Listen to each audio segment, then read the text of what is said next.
안녕하세요. 저는 연세대 경영학과에 올해 일반 편입한 여기 최땡땡 학생입니다. 반갑습니다. 네, 안녕하세요. 저는 올해 연세대학교 정치외교학교에 일반 편입한 합격생입니다.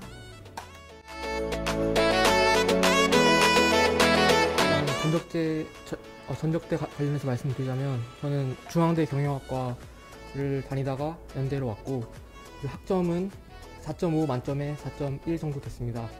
그리고 영어 성적 같은 경우는 이제 탭스를 봤는데 580점 정도를 받았고, 그리고 그 외에 특별 활동으로는 교내 영어 토론 동아리 부회장을 했었습니다.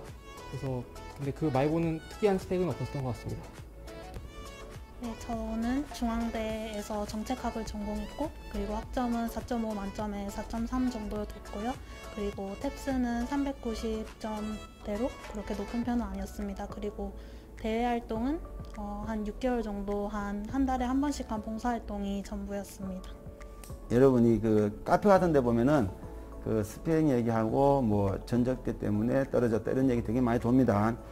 근데 제가 합격생들은 확인해 보니까 작년제 합격생 중에도 약 절반 가까이가 지방대생인가 그래요. 지방 출신 그렇고 3점대도 있습니다. 그러니까 전혀 문제가 안 되는 점수들이에요. 저는 첫 해, 그러니까 작년이 아니라 재작년 7월에 딱 이 시기에 이 공개 특강에 들어와서 시작을 했어요. 그리고 이제 열심히 이갑 시스템이랑 쭉 유형편, 고대 기출, 연대 기출, 그리고 파이널 반까지 웬만한 과정은 다 소화했고, 그리고 이제 시험을 봤는데 이제 고대는 1차를 붙었어요. 그러나 이제 아쉽게 면접 전형에서 떨어졌고, 그리고 그 다음 해에 한 11월 중순쯤에 다시 학원에 와서 파이널 반 하나만 수강하고 이제 다행히 붙었습니다. 근데 이제 여러분들께서 이제 오해하시면 안 되는 게, 이제 한 달만 해서 되는 시험인가? 라고 했을 때 그건 아니에요. 왜냐하면 제가 붙을 수 있었던 이유는 그 전해에 반년 정도 쌤이랑 같이 이제 논술의 기계 느낌으로 정말 스스로 트레이닝을 많이 했고, 고대를 1차를 통과했어요. 첫 해는.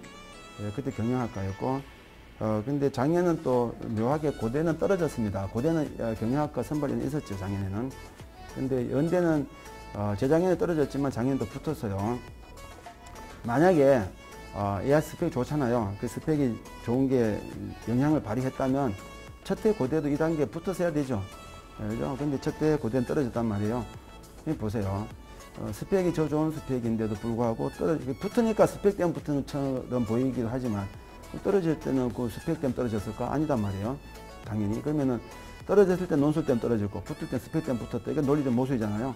그래서 여러분이 이런 그 통계를 보면은 결국은 거기서 결정타는 논술이었나 보다. 재작년에 고대 붙었지만 고대 통과할 때 논술 점수가 거기서 고득점이 아니었나 보다라고 추론할 수밖에 없죠. 네, 저는 이제 대입 때 논술을 전혀 하지 않아서 편입 논술을 접한 처음이었고, 그래서 일단 3월에 여기 학원에 와서 수업을 듣는데 중간에 이갑식 교수님으로 다시 교수님을 바꿔서 7월부터 정식으로 교수님 수업을 듣기 시작했습니다. 네. 우선 저는 편입 영어랑 논술 중에서 이제 논술만을 택했는데, 이제 그 이유 중에 하나가 제가 학교를 17, 18학점을 들으면서 병행을 했기 때문에 세 가지를 동시에 할 수는 없어서 우선 논술만 한 다음에, 그리고 논술 자체에 시간이 많이 투자되는 게 아니기 때문에 일주일에 한 번 학원 올 때 절대 빠지지 않고 단 한 번의 결석도 없이 다 왔고 출석했고요. 그 다음에 교수님께서 내주시는 숙제를 했는데 그게 초반에는 한 5시간 정도 걸렸는데 이제 끝으로 갈수록 한 2시간 정도 걸려서 학원 수업 시간이랑 그 다음에 숙제 시간만 포함해서 준비를 했던 것 같습니다. 두 학생 다 7월달 시작한 학생입니다. 그래서 이 시점에서 공부했을 때 성공했었으니까, 하지만 컬이 따라가기는 시간이 부족하니까 지금은 뭐 저력에서 했지만 정신없이 많이 했던 학생들이에요. 저는 탭스를 한 일주일 정도 공부해서 이제 580점을 받았습니다. 저는 영어를 그렇게 잘하는 편은 아니라서 이제 여름방학 때 시간이 조금 더 남을 때 그때 탭스 인강을 조금 들었던 것 같고, 그리고 2학기에 기출을 방학 땐 인강을 듣고 2학기 때는 기출을 조금 풀고 시험을 치고, 그리고 기준선을 넘어서 영어 공부는 그때로 이후로 그만둔 것 같습니다. 편입 영어도 같이 하는 게 좋습니다. 좋은데 왜냐하면은 그 논술에 들어가는 시간이 일단은 강사인 제가 요청하는 시간은 일주일에 10시간 정도예요. 이게 10시간 정도가 왜 그런 계산이 나오냐면은 이거요. 그 칠판에 보시면 우리가 수업을 일단 3시간 듣잖아요. 이거는 뭐 일단 무조건 여러분 투자해야 될 시간이죠. 그리고 필수로 공부하는 게 첨삭. 첨삭인데 첨삭은 제가 15분 정도 잡습니다. 평균. 그 다음에 이제 이 공부의 대부분은 지금 그 앞에 학생이 얘기한 것처럼 이게 여러분 쓰기 시간에 투자하는 시간이에요. 그러니까 처음에 아까 400자 요약 이런 거 있잖아요. 400자 요약하는 것도 학생 따라서는 뭐 5시간 걸린다는 학생도 있어요. 이제 추가로 내는 숙제들 좀 있습니다. 이건 읽기 숙제 이런 것들인데 이거는 뭐 2시간이면 충분해요. 여러분들이 공부하는 사이클은 이제 수업 위주로 진행되는데, 이제 수업을 일주일에 한 번 또는 2번 정도 듣고 이제 그거에 대한 숙제를 하는 게 여러분의 공부가 되는 겁니다. 일주일에 뭐 세트 하나 정도를 숙제를 내주세요. 그래서 여러분들은 그 세트 하나를 숙제로 가져오시면 되는 건데, 이제 저는 이제 7월 달에 들어왔으니까 여러분들처럼 이제 그렇게 7월에 들어오면 책 안에 들어있는 모든 문제를 선생님께서 커버해 주시지 않아요. 이제 저는 7월 달에 들어왔으니까 좀 늦었다라는 생각에 이제 딱 하나만 더 하자. 딱 세트 하나만 더 풀자. 저는 그런 마음가짐으로 공부를 했던 것 같아요.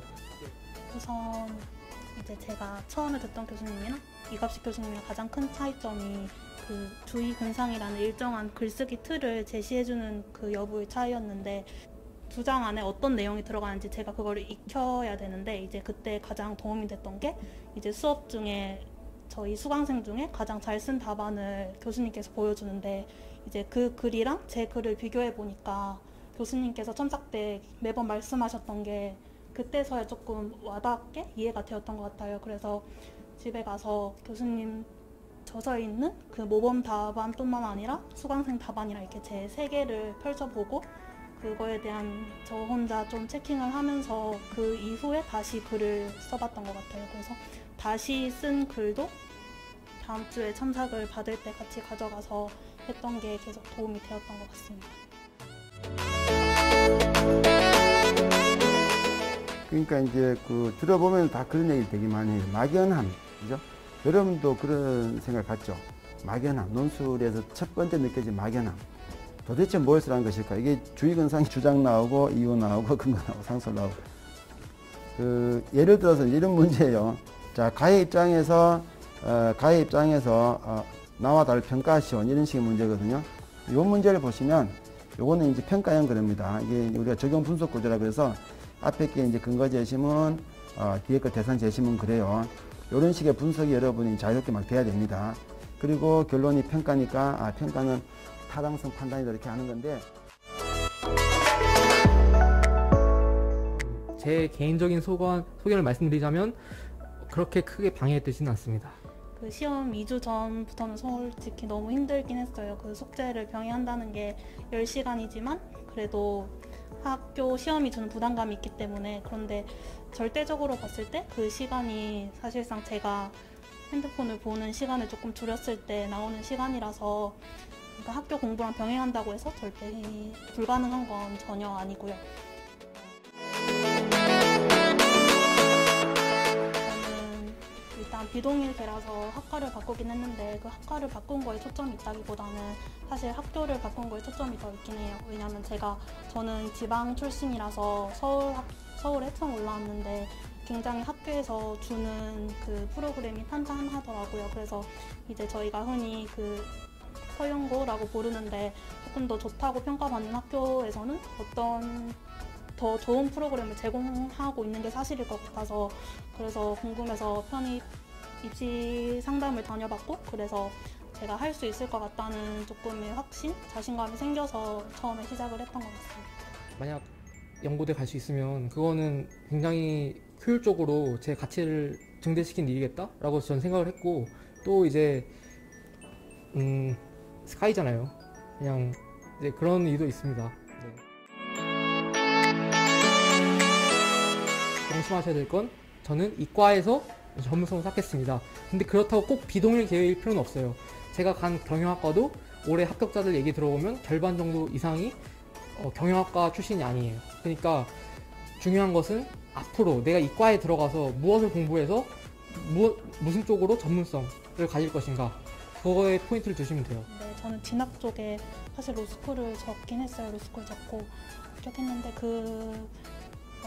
편입을 한 당위성에 대해서 어떻게 서술을 했냐면, 제가 사회과학 계열이었다 보니까 제 전공을 공부를 하는데 제 전공에 있어서는 정치 현상을 공부할 수가 없는데, 제가 느끼기에는 사회 현상을 얘기하는데 정치가 꼭 필요하다고 생각해서 정치를 배우고 싶지만 현재의 학교에서는 그게 제한되어 있어서 정치가 필요해서 일단 정치외교학과를 선택했다라고 말을 하고, 그 다음에 연세대 정치외교학과 페이지에 있는 그 학교의 프로그램을 찾아서 조금 구체적으로 이 프로그램이 마음에 든다고 그런 식으로 서술을 했던 것 같습니다.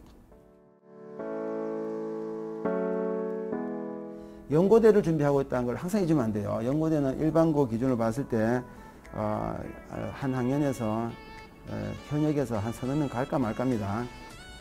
문과만 따졌을 때 서너 명 가면 아주 그 명문고예요.